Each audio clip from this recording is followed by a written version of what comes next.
So when we return to the world of Arrakis in Dune Part 3, Paul Atreides stands at the centre of a story that is no longer about destiny being discovered, but destiny being confronted. Paul returns as a figure transformed by power, prophecy, and the crushing aftermath of the jihad carried out in his name. In the Dune Messiah book, Paul is no longer the rising messiah of the desert, but a ruler haunted by the consequences of his own legend. We get a Paul who is deeply isolated, burdened by prescient visions that show him futures he cannot escape, and increasingly aware that the empire built around him has spiraled beyond his control. His relationships reflect this shift as well, with Chani becoming his emotional anchor, and then the political landscape around him having a huge effect too. Timothée Chalamet's performance in the upcoming film could also evolve dramatically from what audiences saw in the first two movies. In Part 1, he played Paul as a boy on the edge of transformation. In Part 2, he shifted into a charismatic, commanding presence, embracing the mantle of Muad'Dib with both fear and determination. But with Part 3, Chalamet will need to bring a more colder, introspective identity to Paul, portraying a man who has already crossed the threshold into myth and now must live with the consequences. Chalamet will have to show Paul as an older man who is both powerful and profoundly broken. It will give the actor the chance to deliver his most nuanced and emotionally complex portrayal of the character, grounding the film's grand political tragedy in a deeply human struggle.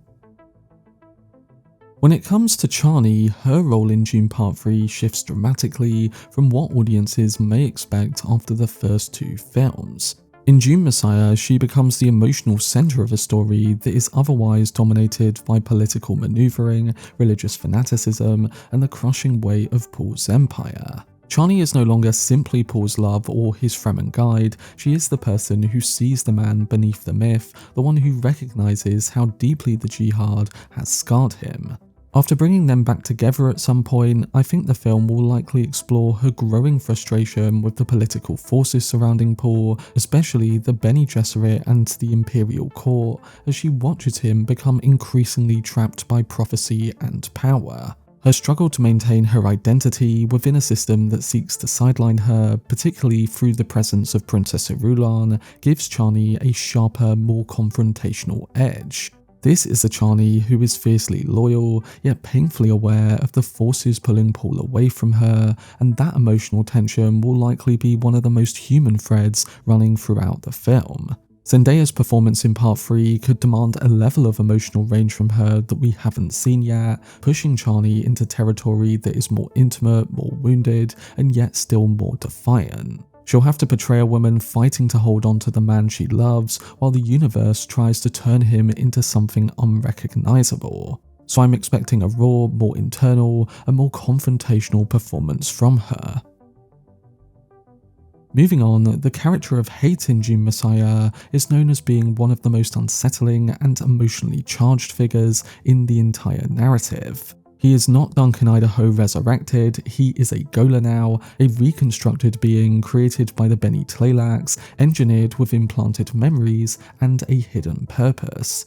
In the story, Hayt becomes a living reminder of Paul's past, yet a tense manifestation of who Hayt is and what he has been programmed to become. His presence forces Paul to confront grief, guilt, and the fragility of identity, while the audience is left questioning whether Hayt is truly Duncan or merely a weapon wearing Duncan's face. I expect Part 3 to lean into the uncanny nature of his existence in the way he moves, speaks, and remembers things that he shouldn't, all while wrestling with the fragments of a life that may or may not be his. Hayt embodies the theme of corrupted resurrection, a symbol of how even the past can be manipulated in the political games surrounding Paul's empire. What makes this role especially fascinating is how actor Jason Momoa has a chance to evolve his performance to meet the demands of this new incarnation. In the first two films, Momoa's Duncan was warm, charismatic, and effortlessly heroic. But Part 3 requires him to strip away that vitality and replace it with something colder, more restrained, and deeply uncanny. Momoa will need to play Hayt as a man who looks like Duncan but feels fundamentally altered, carrying an emotional distance that wasn't present before. It's a reinvention of the character that will challenge both the actor and the audience, transforming a familiar face into one of the film's most emotionally complex forces. We then come to the character of Scytale, who enters Dune Part 3 as one of the most quietly dangerous forces in the entire Dune story. He's a shape-shifting face dancer whose power lies not in brute strength, but in manipulation, deception, and psychological warfare.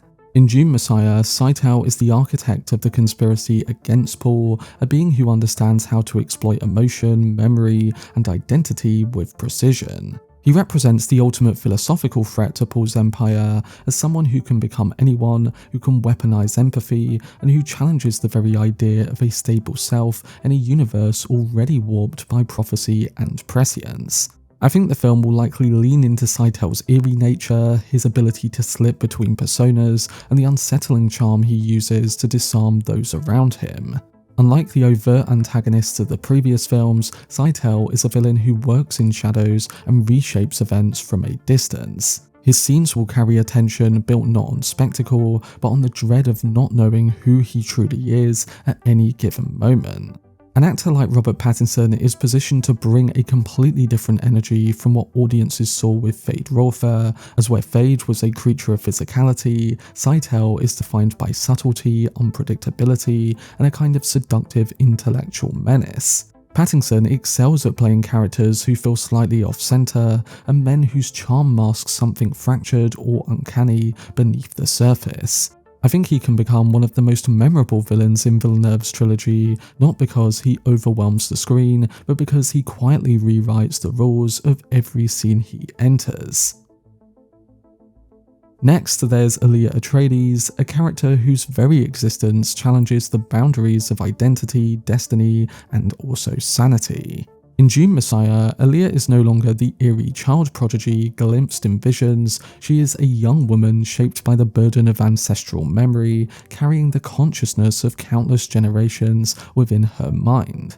The film can explore the psychological pressure that this creates, showing how Alia struggles to maintain control over her own sense of self, while the voices of her lineage whisper, tempt, and manipulate from within. She is both a political force and a spiritual anomaly, someone revered by the Fremen yet feared by those who understand the dangers of her pre-born condition.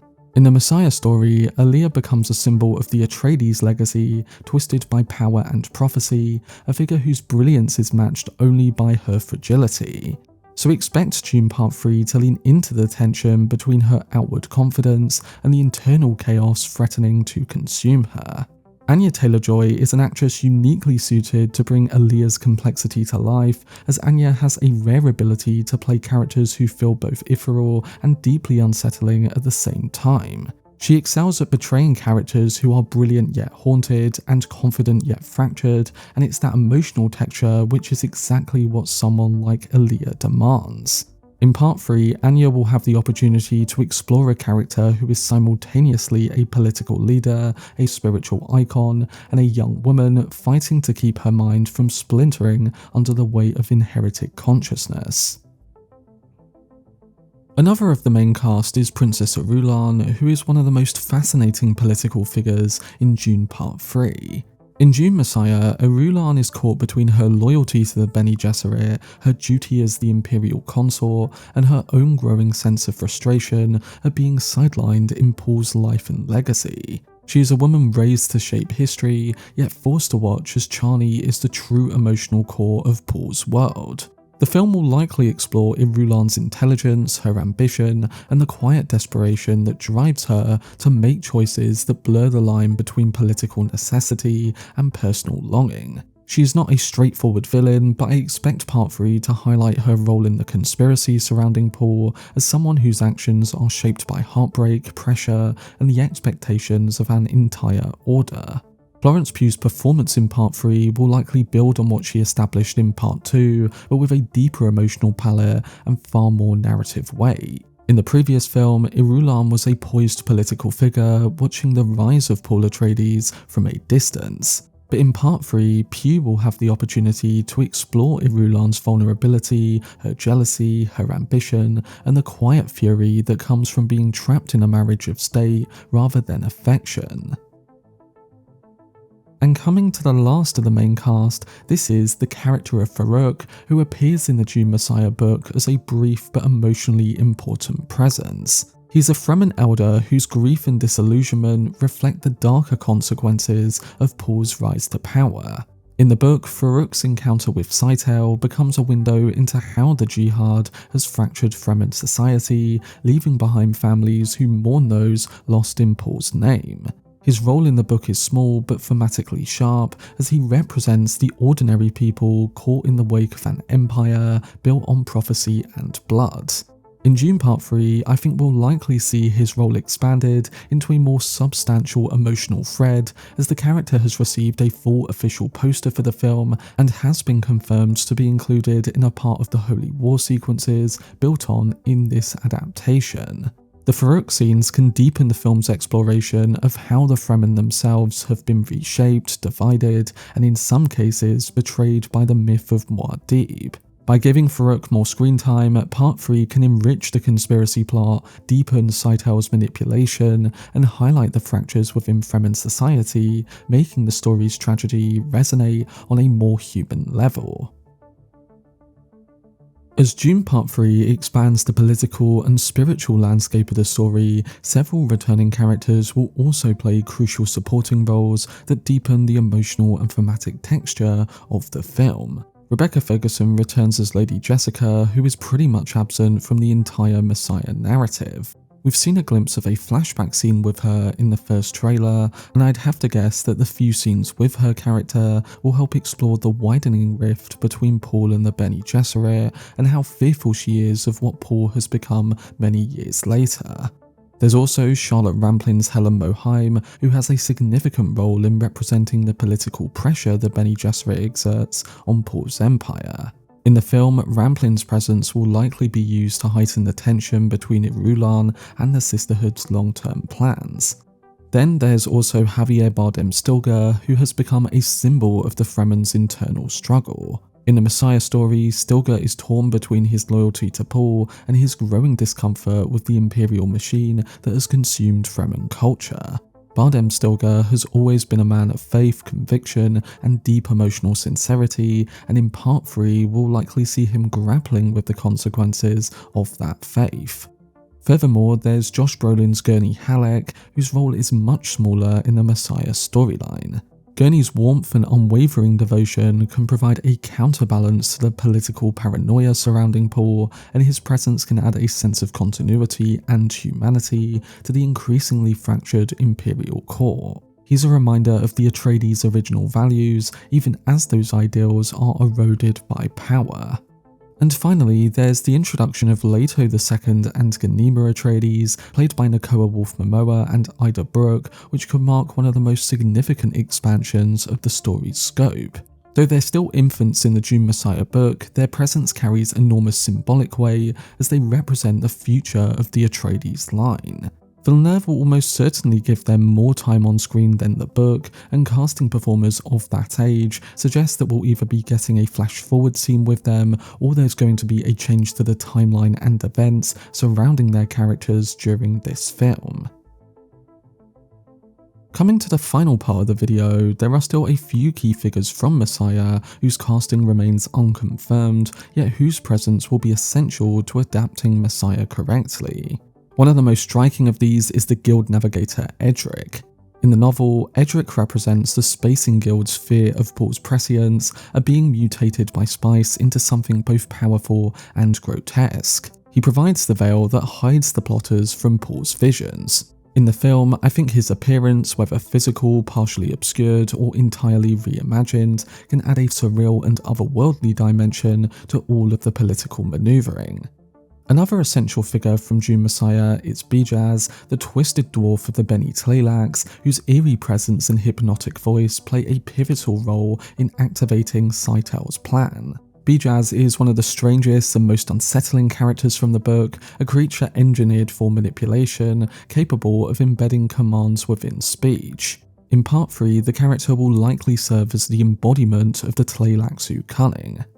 Next, we also have Otheym, the former Fedaykin leader whose loyalty to Paul becomes a tragic liability. In the novel, Otheym is a man broken by the jihad, living in hiding with his young daughter Lichna. Their storyline is one of the most emotionally devastating in Dune Messiah, revealing how the conspiracy weaponizes the suffering of the ordinary Fremen. Lichna in particular plays a direct and heartbreaking role in Scytale's plot as her innocence is twisted into a tool of manipulation. So both Otheym and Lichna's scenes can ground the story in more personal tragedy, showing how the consequences of prophecy reach into the lives of families who once believed in Muad'Dib.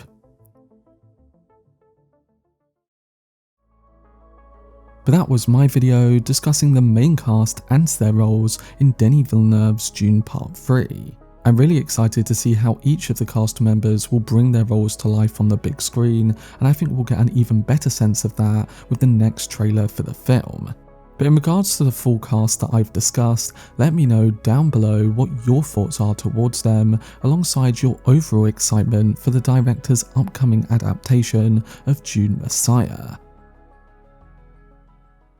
For much more videos and breakdowns, then subscribe to the channel and turn on your notifications. Also, if you enjoyed this video, remember to leave a like, rating, and follow me on social media via the links in the description.